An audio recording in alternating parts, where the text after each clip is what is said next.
guys, it's Amanda and welcome back to my art channel. In today's video, I'm just going to be coloring my Copic marker hex chart. If you don't know what a hex chart is, it's basically a new take on a Copic marker color chart. And instead of the traditional color chart that I'm going to insert a picture of a blank one right here, but I do have a video of me coloring my original Copic chart, and I will also link that video for you guys in case you haven't seen it. It's actually one of my most popular videos. I have no idea why, but people really seem to like that. So I thought I would film me coloring in this hex chart too. Basically what makes the hex chart different is that instead of arranging the markers based on color family and number within that color family, it basically just groups overall colors that are similar together. And a reason why a chart like this might be valuable is because it expands the knowledge of your own collection, and it kind of just helps you think outside the box and helps you look at your colors in a new way and maybe use colors that you normally wouldn't have. And the latter part of this video will actually be me talking all about why a chart like this would be helpful versus a chart more like the traditional Copic marker chart, and I will have all of the resources down below. This chart that I'm coloring right now is a download that you can purchase for $5.99. I do think it's well worth the price, and I will have the link to the lady where I purchased it from down below. It'll be the first link followed by the link for the traditional Copic chart.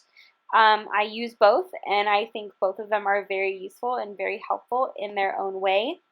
The other thing that I quickly wanted to talk about is how many Copics I have. I believe last time that I counted, it's been a while, but I think it's around like 150 or 180.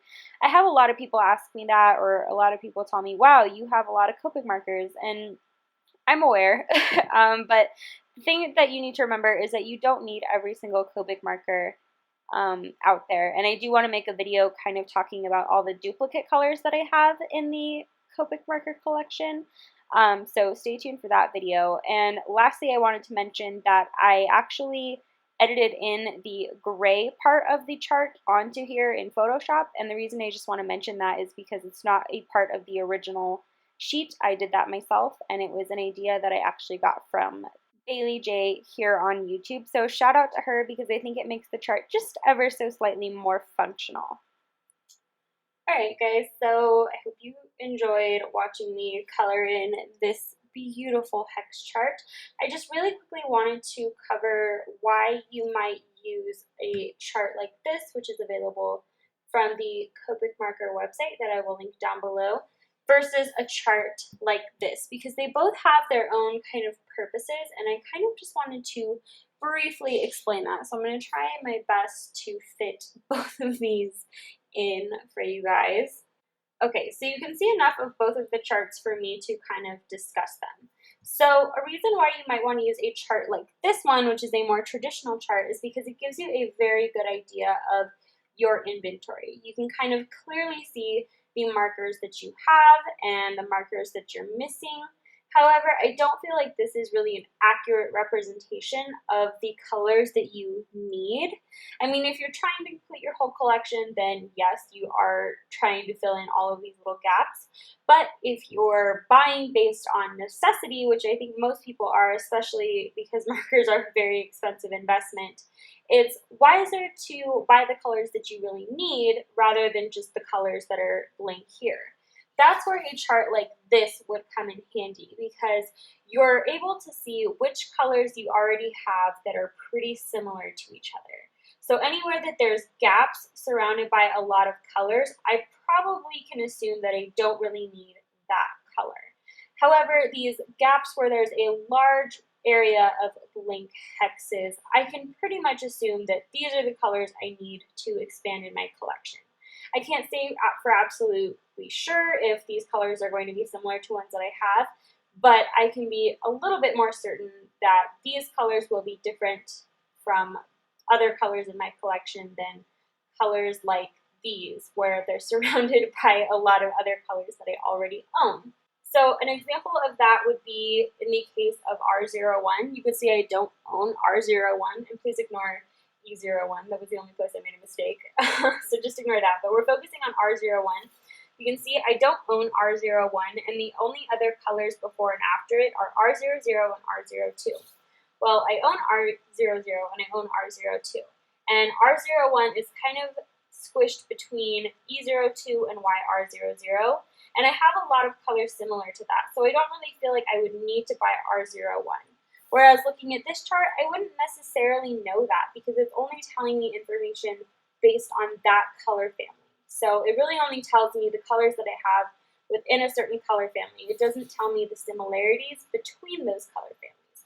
So that is one instance where a hex chart would really come in handy. Another instance where it would really come in handy is when you're looking for colors to shade with. For example, if I were to use the shade E11, you can see we can find it on this chart. E11 is right here. And when you're looking at this chart, your tendency is to kind of think about shading with colors within a certain color family. Having it laid out like this doesn't really invite the kind of thinking to go outside of the box, so to speak. So if I were to color something using the shade E11, I might think to shade it with shades like E13, E15, E17, and so on. However, if we were to look at E11 on this chart, I might see that it might actually be a better idea to shade it with colors like E53 and E33. You can see that shades like E15 and E17 are a little bit further away. It doesn't mean that it's a bad color to shade with, it just means it's going to give me more of a basic gradient effect rather than an actual dynamic shadow. So having a hex chart like this kind of expands your thinking on colors that you can shade with. And that can be really helpful because when you're creating shadows in depth, you don't necessarily want to create a smooth gradient with colors that are too similar. So it's nice to kind of venture outside the box and experiment with colors that are just slightly different enough to give a realistic shadow. Another example of this is in the case of BG09. It might be an interesting idea to try out shading with a color like G29 or even G99 because it's just different enough than, say, BG78 that it'll give me a different look and perhaps an even more realistic look as far as creating shadows. So that is why the hex chart can be helpful because you can see BG09 is right here. Shades like G29 and G99 are way down here. I don't necessarily see them side by side, which means I wouldn't necessarily think to shade with them.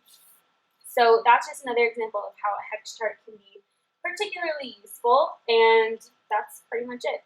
I hope you guys enjoyed watching me color this. I know the first time I colored this chart, it was like a huge hit. I don't know why people liked watching that video so much, but I will have all the links down below to where you can download this hex chart as well as downloading this one. Again, this chart is free.